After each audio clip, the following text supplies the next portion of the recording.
नमस्कार, जनमत हरियाणा में आपका स्वागत है। मैं हूँ कमलकांत। हमारे साथ जुड़े हुए हैं प्रद्युमन जी। प्रद्युमन जी, जैसा कि आप देख चुके हैं, हमारे साथ रेगुलर जुड़ते हैं और काफ़ी गहरी जानकारी रखते हैं हरियाणा के मामलों की। आजकल जो सबसे बड़ा मुद्दा ये चल रहा है, वो ये है कि कांग्रेस की जो सूची है, बीजेपी को अपनी सूची जारी किए कई दिन हो चुके हैं, लगभग एक 10 से 15 दिन हो चुके हैं। और बीजेपी ने अपना काम भी शुरू कर दिया है, उसको अपने पॉजिटिव और नेगेटिव जो है, फील्ड में क्या है उसके, वो दोनों पता चलने शुरू हो गए हैं। तो हर चुनाव में पहले तो दिमाग में चुनाव होता है, लेकिन जब आदमी फील्ड में उतरता है, तब उसे पता चलता है कि असल में जनता क्या सोच रही है। इस दृष्टि से देखा जाए तो कांग्रेस की जो लिस्ट है, वो आज तक जारी नहीं हुई है। हालाँकि कुछ लोगों का मानना है कि अभी काफ़ी समय है हरियाणा के चुनाव में, पर मेरा मानना है कि समय पर सूची जारी कर दी जानी चाहिए। और सबसे बड़े कारण ये है कि सूची जारी हो क्यों नहीं रही है। उसके कारणों की विवेचना जो है हम प्रद्युमन जी के साथ करेंगे, लेकिन एक बात जो साफ दिखती है कि आम राय नहीं बन पा रही है। अगर आम राय हो गई होती, तो कांग्रेस चौथे दौर के, 5वें दौर के उम्मीदवारों के नाम भी घोषित कर चुकी है, तो हरियाणा के नाम भी घोषित कर दिए जाते। तो इसी सारे मुद्दे पर चर्चा करेंगे विस्तार से कि पार्टी के अंदर चल क्या रहा है और इसके परिणाम क्या होंगे। प्रद्युमन जी का स्वागत है, नमस्कार। प्रद्युमन जी जी, नमस्कार, बहुत-बहुत आपकी धन्यवाद। सभी दर्शकों को नमस्कार। जी, जी, आपकी नज़र में कांग्रेस की सूची जारी क्यों नहीं हो रही है? क्या कारण लगते हैं? क्या प्रॉब्लम आ रही है? कितनी मीटिंग हो चुकी? और आम राय नहीं बैठ रही है, ये इसी बात से साफ है कि आला कमान ने एक सब कमेटी भी बनाई थी। मधुसूदन मिस्त्री, सलमान खुर्शीद जैसे नेता उसमें थे। और वो कमेटी जी, बनाने की ज़रूरत पड़ी, ये अपने आप में दिखाता है कि जो हरियाणा इकाई के लोग थे और जो प्रभारी बनाए गए थे दीपक बावरिया जी, वो कोई सॉल्यूशन नहीं निकाल पाए। तो आपकी नज़र में क्या है स्थिति इस समय? आप अंदर की जानकारी रखते हैं, ज़रा हमारे दर्शकों को भी बताइए, क्या प्रॉब्लम चल रही है? देखो हकीकत ये है कि कांग्रेस पार्टी के जो हरियाणा प्रदेश के क्षेत्रीय जो अक्षत्रप हैं, जो हरियाणा के बड़े नेता हैं, वो जिताऊ प्रत्याशियों के ऊपर दांव ना लगा करके अपने-अपने खेमे में ज़्यादा से ज़्यादा टिकटें चाह रहे हैं। तमाम जो बड़े नेता हैं, वो अपने खासम-खास को टिकट दिलाना चाहते हैं, जबकि जो उनका पार्टी में धुर विरोधी हो, जिससे वैचारिक मतभेद हों, उन तमाम नेताओं को टिकटों से दूर रखना चाह रहे हैं। सबसे बड़ी समस्या जो है कांग्रेस में, वो है कांग्रेस में अनुशासन ना होना और इसी वजह से कांग्रेस 2014 और 2019 में लगातार हारी है और अगर यही स्थिति रही तो 2024 में भी परिणाम कोई सुखद दिखाई नहीं दे रहे हैं। जैसा आपने अभी पहले बताया, भारतीय जनता पार्टी की सूची आए हुए आज लगभग 45 दिन हो चुके हैं। 2 मार्च को पहली सूची भारतीय जनता पार्टी की आ गई थी और जो दूसरी, तीसरी, चौथी जो सूची थी, वो भी लगातार उनकी जारी होती रही। हरियाणा प्रदेश के तमाम 10 के 10 जो प्रत्याशी हैं, वो चुनावी मैदान में बीजेपी की तरफ से उतर चुके हैं। वहीं जो इंडिया अलायंस का एक महत्वपूर्ण घटक है आम आदमी पार्टी, जिसको हरियाणा के कोटे में 1 सीट दी गई और उन्होंने जैसे ही टिकट उनको मिली, सीट मिली, तुरंत उन्होंने अपने प्रत्याशी का ऐलान कर दिया। लेकिन कांग्रेस केवल बैठकें कर रही है, मीटिंगें कर रही है, चाय पी रही है, डिस्कस कर रही है, इसके अलावा कोई धरातल पर कुछ समझ में नहीं आ रहा है। एक खास बात मैं आपको बताऊं, कई सीटें तो ऐसी हैं जहां पर ऐसा लग रहा है कि सिर्फ यही कैंडिडेट आना है, उनको भी कांग्रेस डिक्लेयर नहीं कर पा रही है। उसमें भी ये पेच फंस रहा है कि इसको नहीं इसकी माताजी को दे दो, इसको नहीं इसके पिताजी को दे दो, कहीं इसके भाई को दे दो, कहीं इसकी पत्नी को दे दो। इस तरह के जो पेच फंस रहे हैं, ये निश्चित रूप से कांग्रेस पार्टी के लिए एक, जब वो संकट की स्थिति में है, जब वो देश का मुख्य विपक्षी दल के लिए जो 10% जो संसद में सदस्य चाहिए, वो तक कांग्रेस के पास ना हो, ऐसे हालात में भी वो अपने प्रत्याशियों का ऐलान ना कर पाए, तो निश्चित रूप से कांग्रेस और ज्यादा बुरी स्थिति में जाने के लिए आतुर दिखाई दे रही है। जबकि कमलकांत जी, हरियाणा प्रदेश की जनता पिछले 9.5 साल के जो प्रदेश में बीजेपी का शासन है और 10 साल में केंद्र में जो बीजेपी का शासन है, उसकी बहुत सी नीतियों की लगातार धुर विरोधी रही है। हरियाणा की जनता लगातार जो है बहुत बड़ा वर्ग आंदोलनरत रहा है लगातार। उसके बावजूद कांग्रेस उन तमाम लोगों को अपने साथ नहीं जोड़ने में कामयाब हो पा रही, क्योंकि उनका प्रत्याशी ही मैदान में नहीं है। जी प्रद्युमन जी, आपने अपनी बात में दो बातें कही, मैं उस पर भी थोड़ा जी विश्लेषण चाहूंगा। एक मुख्य बात आपने ये जी कही कि जिताऊ प्रत्याशी की बजाय जो है हर जी फुट लगा है कि मेरा प्रत्याशी हो जाए। तो ऐसे कौन कौन से लोग हैं, ऐसे कौन कौन से उदाहरण मिलते हैं आपको? और दूसरा आपने कहा कि जिन सीटों पर एक सिंगल प्रत्याशी है, उस सिंगल प्रत्याशी को भी जी नाम जारी ना करके कहा जा रहा है कि इसको मत दो, इसके भाई को दे दो, इसकी माँ को दे दो, इसके पिता को दे दो। तो जरा उदाहरण देकर एक एक सीट पर अगर चर्चा करें तो कौन कौन से ऐसे गुट हैं जिनके नाम तय हो सकते हैं, लेकिन दूसरा गुट उसे नहीं होने दे रहा है? देखो, अगर हरियाणा प्रदेश की 10 में से जो 9 सीटों पर जहां कांग्रेस को अपने प्रत्याशी उतारने हैं, एक एक सीट की अगर हम बात करें और शुरुआत हम अंबाला से करते हैं, जो बिल्कुल हरियाणा की राजधानी के साथ लगता क्षेत्र है। वहां से जी सबसे पहली बात तो ये है कि कुमारी शैलजा जो कांग्रेस की बड़ी नेता है, राष्ट्रीय नेता है, वो अभी तक जी यही तय नहीं कर पा रही कि उन्हें अंबाला से चुनाव लड़ना है या उन्हें सिरसा से चुनाव लड़ना है। दोनों ही जी लोकसभा क्षेत्रों से वो 2-2 बार सांसद रह चुकी हैं। सिरसा से उनके पिताजी भी कई बार सांसद रहे हैं।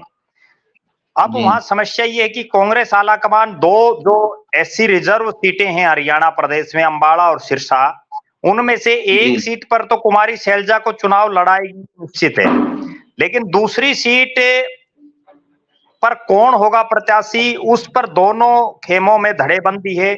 एक तरफ एसआर के गुट है और दूसरी तरफ चौधरी भूपेंद्र सिंह हुड्डा, उदय भान और जो उनके सांसद बेटे दीपेंद्र सिंह हुड्डा हैं। जी अंबाला से कुमारी शैलजा चाह रही हैं कि अगर कुमारी शैलजा सिरसा से चुनाव लड़ती हैं तो अंबाला से वो रेणु बाला है, साढौरा की विधायिका हैं, उनको टिकट दिलवाना चाह रही हैं। जबकि चौधरी भूपेंद्र सिंह हुड्डा चाहते हैं कि यहां से पूर्व प्रदेश अध्यक्ष, पूर्व शिक्षा मंत्री फूलचंद मुलाणा के बेटे वरुण मुलाणा, जो मुलाणा के वर्तमान विधायक हैं, उनको टिकट दिलवाना चाह रहे हैं। जिताऊ जी प्रत्याशी की तरफ किसी का कोई ध्यान नहीं है, दोनों ही अपने अपने खेमेबंदी किए हुए हैं। जबकि जी अंबाला ऐसी लोकसभा क्षेत्र है, यहाँ जितना प्रभाव कुमारी शैलजा का है उतना ही प्रभाव चौधरी भूपेंद्र सिंह हुड्डा का भी देखा जा रहा है। जब तक दोनों जी खेमे एक साथ नहीं आएंगे, अंबाला की सीट कांग्रेस नहीं जीत पाएगी। उसके जी बाद हम चलते हैं करनाल लोकसभा क्षेत्र में। करनाल जी लोकसभा क्षेत्र में पार्टी का जो शीर्ष नेतृत्व है, वो चाहता है कि वीरेंद्र सिंह राठौड़, जो पार्टी के राष्ट्रीय जी सचिव हैं, उनको यहां से चुनावी मैदान में उतारा जाए। वीरेंद्र सिंह राठौड़ घरौंडा से कई बार विधानसभा का चुनाव लड़ चुके हैं, लेकिन वो जीतने में कामयाब अभी तक नहीं हुए हैं।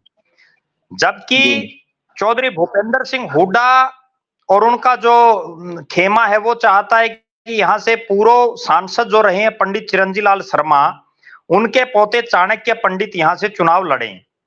एक जी बहुत बड़ा वर्ग कांग्रेस पार्टी में ये भी चाह रहा है कि यहां से मराठा वीरेंद्र वर्मा है, जो अभी एनसीपी में है, शरद पवार की पार्टी में एक मजबूत चेहरा है इस इलाके के, कि उनको जो है कहीं ना कहीं अगर वो कांग्रेस पार्टी में शामिल हो जाते हैं तो उनको चुनावी मैदान में उतार दिया जाए। करनाल की जी सीट पर संभवतः आखिर तक ही फैसला हो पाएगा। इसके जी बाद अगर हम आगे बढ़े और बात करें सोनीपत लोकसभा क्षेत्र की, सोनीपत जी लोकसभा क्षेत्र में कांग्रेस के जो बड़े नेता हैं, वो यहां से भारतीय कबड्डी के पूर्व प्रधान रहे हैं सुरेंद्र पहल, जो जींद जिले से संबंध रखते हैं, उनका नाम जी उन्होंने आगे बढ़ाया हुआ है। जबकि चौधरी भूपेंद्र सिंह हुड्डा यहां से सुरेंद्र दहिया हैं, जो पूर्व में युवा इनेलो के प्रदेश के अध्यक्ष रहे हैं, उन पर दांव जी खेलना चाहते हैं। अगर जी किन्हीं कारणों से करनाल से टिकट ब्राह्मण चेहरे को नहीं मिलती है, तो सोनीपत से किसी ब्राह्मण चेहरे को उतारा जा सकता है और वहां नाम चल रहा है अभी फिलहाल सतपाल ब्रह्मचारी का, लेकिन मेरा ऐसा मानना है कि इस सीट पर दो मजबूत लोग जी हैं। या तो यहां से चौधरी बीरेंद्र सिंह के परिवार को पार्टी चुनावी मैदान में उतारे, या अगर ब्राह्मण जी चेहरा ही उतारना है तो फिर कुलदीप शर्मा, जो पंडित चिरंजीव लाल जी के बेटे हैं, गन्नौर के विधायक रहे हैं, उनको चुनावी मैदान में उतारना चाहिए। इसके बाद हम जी बात करते हैं रोहतक लोकसभा क्षेत्र की। ये लोकसभा जी क्षेत्र ऐसा है जहां कांग्रेस सबसे सेफ स्थिति में दिखाई दे रही है। यहां जी से पार्टी का शीर्ष नेतृत्व चाह रहा है कि दीपेंद्र हुड्डा की बजाय उनके परिवार का कोई और सदस्य चुनाव लड़े, ताकि दीपेंद्र हुड्डा अभी राज्यसभा में है, कम से कम वो राज्यसभा की सीट उनकी ना जाए। क्योंकि अगर दीपेंद्र जी हुड्डा चुनाव जीत जाते हैं तो उन्हें लोकसभा और राज्यसभा में से एक सीट अवश्य खाली करनी पड़ेगी। जी मेरा ऐसा मानना है कि इस लोकसभा क्षेत्र से चौधरी भूपेंद्र सिंह हुड्डा जी की जो धर्मपत्नी है श्रीमती आशा हुड्डा जी, उनको चुनावी मैदान जी में उतारना चाहिए। महिला होने के नाते इस चुनाव में उनको अच्छा खासा फायदा मिल सकता है। जी इसके बाद अगर हम बात करें फरीदाबाद लोकसभा क्षेत्र की, फरीदाबाद जी लोकसभा क्षेत्र में तमाम जो मुख्य दावेदार हैं वो चौधरी भूपेंद्र सिंह हुड्डा के नजदीकी ही हैं। लेकिन हुड्डा साहब जी यहाँ ये नहीं क्लियर कर पा रहे कि वो किसी गुर्जर को चुनावी मैदान में उतारे, या किसी जाट चेहरे पर दांव खेले, या किसी ब्राह्मण को यहां से टिकट दे। जी यहाँ पार्टी का जो शीर्ष नेतृत्व है वो चाह रहा है पूर्व मंत्री महेंद्र प्रताप सिंह को टिकट देना, लेकिन जी खुद महेंद्र प्रताप चाहते हैं कि उनके बेटे विजय प्रताप को यहां से टिकट मिले। जबकि जी जो प्रियंका गांधी और राहुल गांधी के काफी नजदीकी हैं, तिगांव के पूर्व विधायक ललित नागर, जिनको पिछली जी बार पार्टी ने टिकट दे दिया था और अंतिम जी समय में उनकी टिकट बदल करके अवतार सिंह बढ़ाना को दे दी थी, तो उन ललित जी नागर भी जो है टिकट की रेस में बने हुए हैं।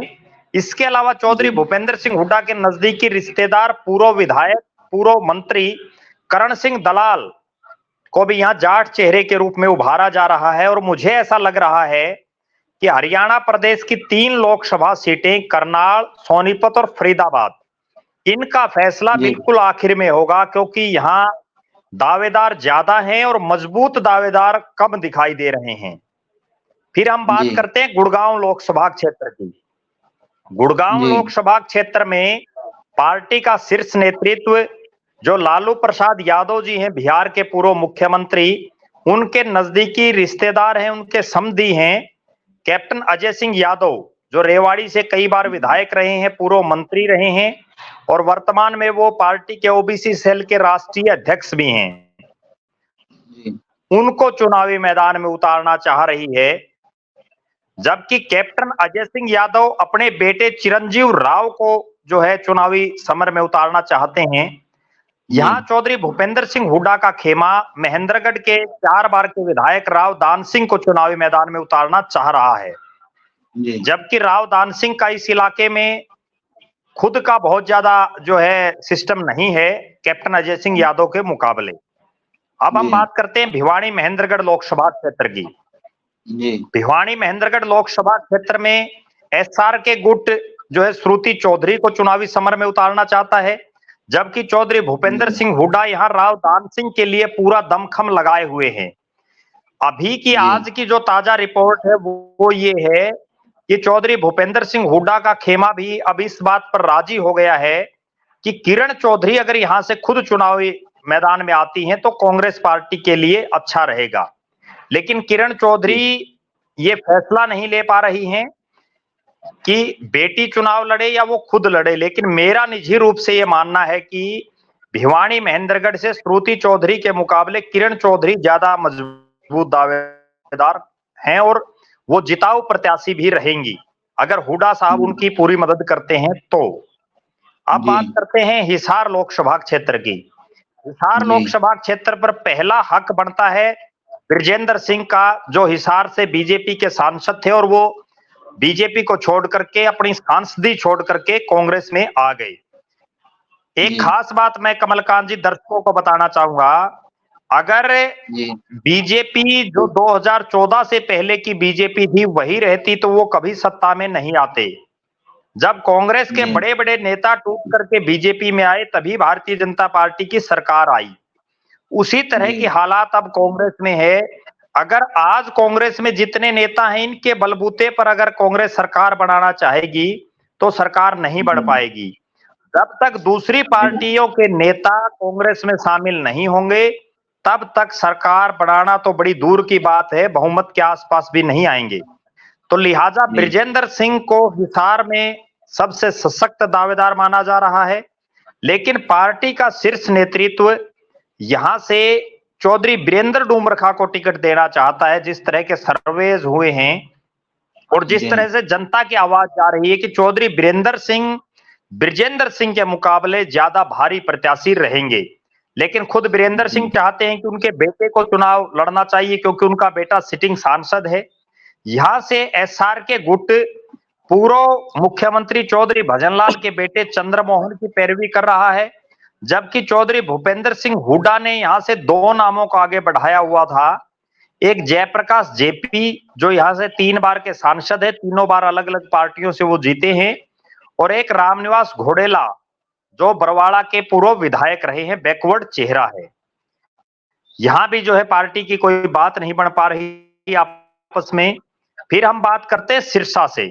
सिरसा लोकसभा के लिए अगर कुमारी शैलजा तैयार हो जाती हैं तो कुमारी शैलजा ही रहेंगी, लेकिन अगर कुमारी शैलजा सिरसा की बजाय अंबाला की तरफ रुख करती हैं, क्योंकि अभी वो खुद स्पष्ट नहीं कर पा रही हैं, तो यहां से चौधरी भूपेंद्र सिंह हुड्डा ने रतिया के पूर्व विधायक सरदार जरनैल सिंह का नाम बढ़ाया हुआ है, जबकि एसआर के गुट कुमारी शैलजा की तरफ से यहां चरणजीत सिंह रोड़ी हैं, जो इनेलो की टिकट पर पूर्व सांसद रहे हैं, उनका नाम बढ़ाया हुआ है।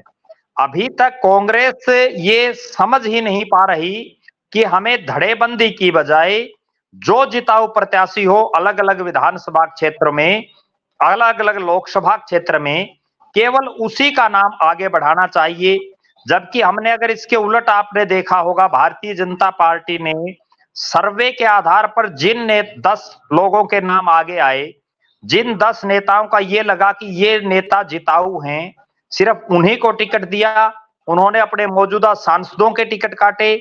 उन्होंने 2 ऐसे नेताओं को बिल्कुल 20 मिनट पहले ज्वाइन करवाया, कुरुक्षेत्र से नवीन जिंदल और हिसार से चौधरी रणजीत सिंह चौटाला को, कि ये जिताऊ प्रत्याशी हैं, आप इनको ज्वाइन कराओ। जबकि कांग्रेस तो ABCD से आगे बढ़ नहीं पा रही, जेड तक का तो बड़ा रास्ता बहुत लंबा है। जी, तो क्या आपको लगता है कि कांग्रेस ने कोई सर्वे वगैरह अपना इंडिपेंडेंट आला कमान ने नहीं करवा रखा है? उनको कोई आइडिया ही नहीं है कि हमारी कौन आगे रहेगा कौन नहीं रहेगा? क्योंकि इस पूरे सिस्टम के अंदर बीजेपी में अभी भी 450 सीटों के ऊपर मिनट मिनट की जानकारी ली जा रही है, कि हर दिन की एक जानकारी होती है। कोई भी नई डेवलपमेंट होती है तो उसका क्या इम्पैक्ट है, कोई नई जानकारी होती है उसका क्या इम्पैक्ट है, और उसी के हिसाब से स्ट्रेटेजाइज किया जाता है, उसको स्ट्रेटेजी बनाई जाती है। तो कांग्रेस ने कोई आपकी जानकारी में ऐसा कोई बैकग्राउंड वर्क नहीं किया है, सिर्फ अपनी स्टेट यूनिट पर डिपेंडेंट है, जो आगे अपने गुट पर डिपेंडेंट है, एक तरह से गुटबाजी कर रहे हैं। देखो, बीजेपी और कांग्रेस में सबसे बड़ा अंतर ही यही है कि आज की वर्तमान जो बीजेपी है, जो जिसके नेता नरेंद्र मोदी हैं, वो मार्केटिंग और मैनेजमेंट 2 चीजों पर विशेष ध्यान दे रहे हैं। तमाम एक-एक, जैसा आपने बताया, एक-एक लोकसभा तो छोड़िए, एक-एक विधानसभा तक की भी मिनट टू मिनट की अपडेट रहती है उनके पास। जबकि कांग्रेस का शीर्ष नेतृत्व हारा हुआ दिखाई दे रहा है, थका हुआ दिखाई दे रहा है। जहां तक आप जो सर्वे की बात कर रहे हैं, कांग्रेस ने सर्वे तो जरूर करवाए हैं, लेकिन वो सर्वे उस स्तर पर नहीं करवा पाई जिस स्तर पर एक जिताऊ प्रत्याशी को ढूंढा जा सकता है। कांग्रेस पार्टी ने, जो प्रदेश के प्रभारी हैं दीपक बाबरिया जी, उन्होंने अलग अलग लोकसभा वाइज, अलग अलग विधानसभा वाइज भी हरियाणा प्रदेश से बाहर के लोगों को यहाँ ऑब्जर्वर भी नियुक्त किया। लेकिन गुटबाजी इतनी चरम पर है कि उन ऑब्जर्वरों की मीटिंगों में भी जो है नारेबाजी, हुड़दंग, हा हुल्ला होते रहते हैं। कांग्रेस में कहीं कोई कंट्रोल दिखाई नहीं दे रहा है। शीर्ष नेतृत्व और प्रदेश के नेताओं पर डिपेंडेंट हो चुका है, और प्रदेश के नेता जिताऊ प्रत्याशी की बजाय केवल अपने खास को टिकट मिले, सिर्फ इस तरफ ध्यान दे रहे हैं। आपको एक खास बात बताऊं मैं दर्शकों को, जब 2019 के विधानसभा चुनाव में भी यही सेम सीन था। कांग्रेस पार्टी के जो प्रदेश के बड़े नेता हैं वो अपने खासम खास चाहतों को टिकटें दिलवा रहे थे, जिसका नतीजा ये रहा कि चौधरी रणजीत सिंह चौटाला जो चौधरी देवीलाल के बेटे हैं, उन जैसे नेता की टिकट काट दी। उनके मुकाबले जिस नौसिखिया युवा को टिकट दी, उसकी जमानत जब्त हुई बुरी तरह से।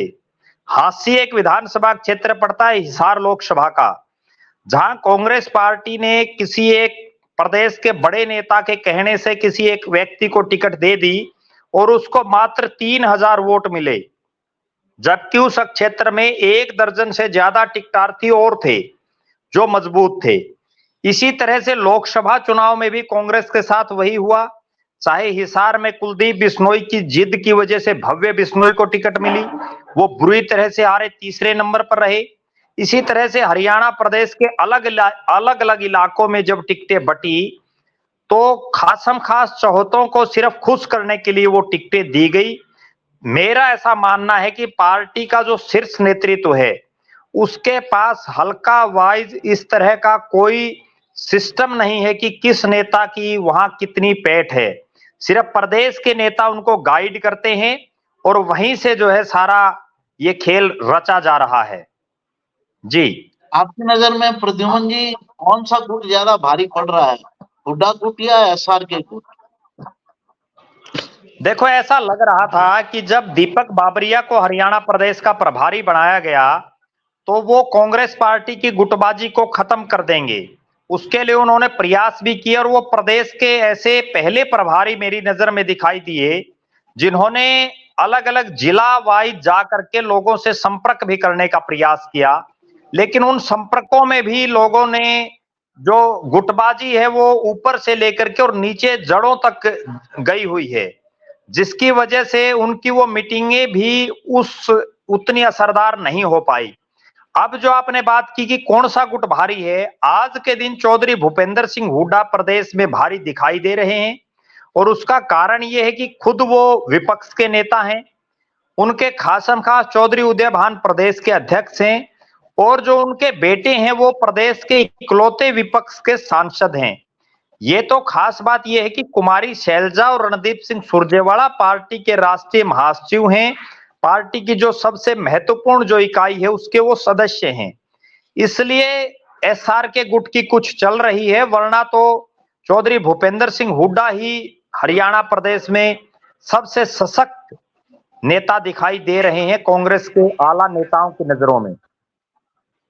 जी प्रद्युमन जी, आपने पूरे विस्तार से बताया, एक एक सीट का विश्लेषण किया, कांग्रेस की बेसिक प्रॉब्लम बताई। कांग्रेस कुछ भी कहती रही, ये बात सच है, आज तक कांग्रेस का कोई संगठन नहीं है प्रदेश में। जब तक प्रदेश में संगठन नहीं होगा नीचे से कोई फीडबैक आएगा नहीं, और जब फीडबैक आएगा नहीं, इसके मुकाबले में आप बीजेपी को देखिए, 4 तरह से एक प्रोफेशनल एमएनसी की तरह काम करती है। अलग अलग सोर्सेज होते हैं, स्टेट के सोर्सेज होते हैं, अलग सोर्सेज होते हैं, सर्वे के सोर्सेज होते हैं, उसके अलावा भी सोर्सेज होते हैं।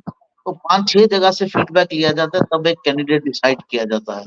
तो इतनी मेहनत की जाती है एक कैंडिडेट को जितवाने के लिए। और दूसरी तरफ कांग्रेस है जो पुराने इस ख्वाब में है, पुराने इस चीज में है कि हमने भारत को स्वतंत्रता दिलवाई, लोग हमारे साथ जुड़े हुए हैं और जुड़े रहेंगे।